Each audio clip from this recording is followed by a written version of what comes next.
happy with it. And so we started shopping it a little bit, but we had never played live. And then we realized, well, we better do some live gigs. We better have a name. We didn't have a name. So what are we going to call ourselves? So we thought we'd call ourselves the Crayons, which in 1980 or whatever was like really, that's really zeitgeist kind of name, the Crayons, you know. And then it was so zeitgeisty that we found out, unfortunately, that there was a British band charting a single, and they were called the Crayons. It was like, frick, you know. So we had it all worked out. We even wore little Crayola crayons on our clothes, you know. It was so stupid. Anyway, so we had to come up with a new name. So I wrote this song actually with the girl I was dating for many years. Went out with her through high school and first part of university and stuff. We wrote all these songs together. She was a good musician. And so she said, well, maybe you could name yourself something that would be a little bit edgy and stupid and offend people, but also be completely innocent. And I said, like what? And she said, I was thinking you should call yourselves Vatican Radio. Oh, yes. So we did one gig as Vatican Radio ever. And then we all went our separate ways and, you know, did stupid things, went to school, got married, had kids, everything. So... but I'm still in touch with all the former members of the band. We're all still buddies. But so Heather and I wrote all these songs together for the band, and this is one of them. And Heather, it was just her birthday the other day. I still keep in touch. I wrote her a happy birthday message. And she wrote the lyrics to this song. I wrote the music. And it explains something when you find out that she has been a philosophy professor all these years.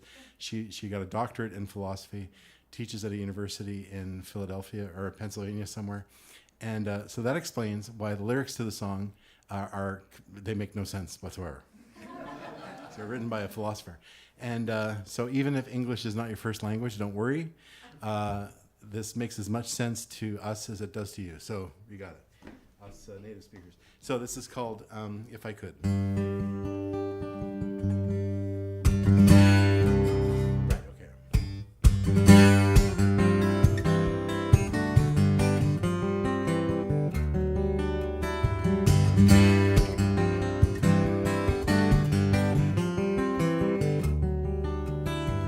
Saw the writing on the wall.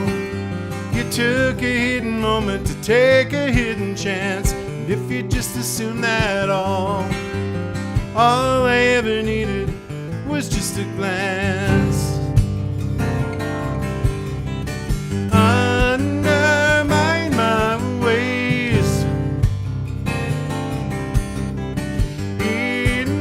Intuition plays mind and matter games while I throw a word and draw the line. If I could only see inside you, oh, if I could only be beside you. You heard some voices by the stair, recalling all the things you thought you should have known. And if you just remember where you used to run to be alone. Undermine my ways.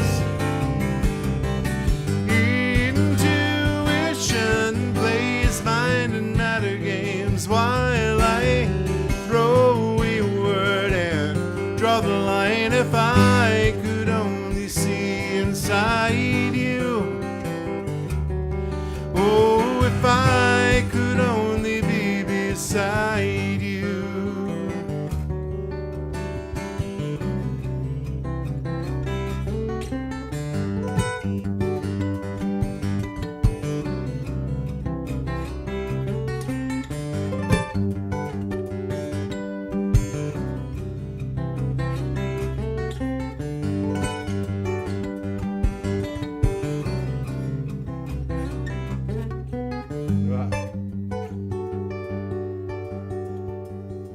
Saw the writing on the wall. You took a hidden moment to take a hidden chance. And if you just assume that all I ever needed was just a glance. Undermine my ways.